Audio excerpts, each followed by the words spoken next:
To an extent, all writing is autobiographical writing because you are in your story. Even if you're changing the character to do something you don't do, the character's still going to have a lot of you in it, and his or her experiences are going to be very closely based on your own feelings and experiences. There will certainly be lying involved, but that's all just to promote the story and to make it better. Very often you're writing a story and you don't know how much of yourself you're putting in the story. My very first novel is called Crosstown. It's a homeless guy walking across Toronto. Middle-aged guy, he's a drunk, horrible things have happened in his past. He used to be a doctor, so he's got sort of stuff that he's trying to remember as he's working his hobo passage across Queen Street. And I remember writing it in my late 20s, early 30s, thinking, wow, this is so not me. This is so cool. I'm writing a story that has nothing to do with me in it, this main character. I think a nicely realized guy. And I reread it recently, and I thought, wow, that is so me. There is so much of me in that. He is so sad. He is so sorry. There's a whole bunch of stuff that I just was not aware. All sorts of stuff that is revealed. And this is a good point about, any writer's going to tell you this. When I say that you're taking your clothes off in front of people, which is really kind of what writing is, you reveal yourself not when you're telling the truth, or not only when you're telling the truth. Yes, I have 4 kids. Yes, these are their names. This is what they do. This is what I do for a living. That's all true. And it says something about me. But boy, do you ever reveal yourself in the lies you tell. Nothing gives you away more cleanly, more obviously, than choosing that lie rather than this lie to tell about yourself.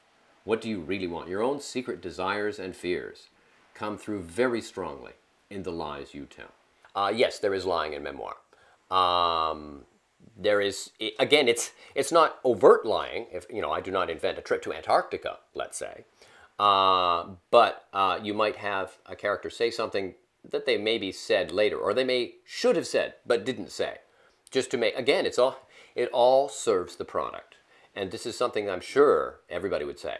The story comes first.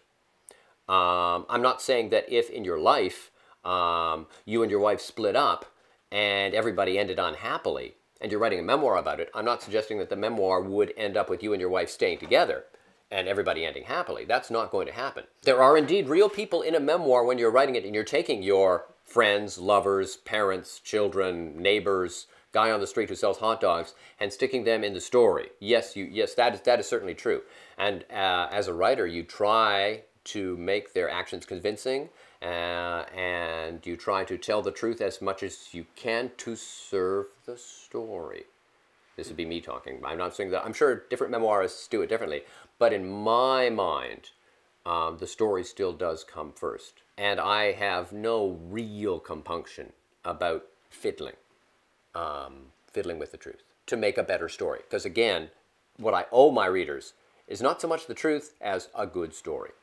There is, I'd like to think, in any creative endeavor, an element of fun. Even if the endeavor is deadly serious, even if the topics under discussion are sad or tragic or awful, there is, I think, in the creative process, an element of fun that must come through. In a sense, you are approaching your work with a child's eye. Even if it's an adult work, I think approaching the work as a child would. Simple, straightforward. Where do we go now?